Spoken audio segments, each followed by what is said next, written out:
Continuous random வேரியபிளை எப்படி நம்ம solve பண்ணலாம் அப்படின்னு பார்க்கலாம். இந்த மாதிரி ஒரு ப்ராபபிலிட்டி ஃபங்க்ஷன் வந்து கொடுத்துருப்பாங்க. k × 1 + x அப்படின்னு கொடுத்துருப்பாங்க. இதில் கேயோட வேல்யூ கண்டுபிடிக்கணும். x <4 3க்கும் 4க்கும் இடையில உள்ள வேல்யூஸை நம்ம கண்டுபிடிக்கணும். ஓகே,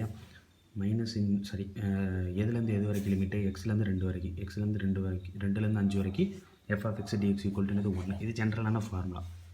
f(x)ஓட வேல்யூ என்னது? k × 1 + x dx அப்படியே போட்டாச்சு = 1.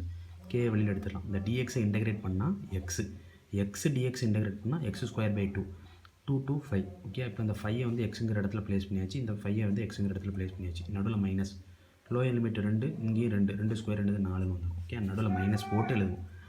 என்னது 1. கே இதை சிம்பிளிஃபை பண்ணோன்னா ஒரு வேல்யூ வந்து வரும். ஓகே, அதை எல்சிஎம்லாம் எடுத்து பண்ணியிருப்பாங்க. k × 27/2 என்னது 1. k என்னது 2/27.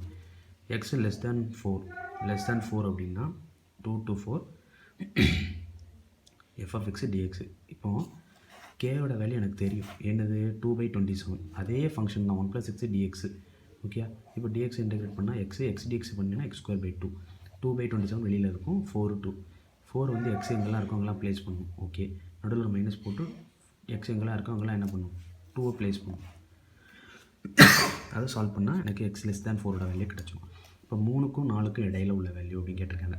இப்போ 3 to என்னது 4 f(x) dx.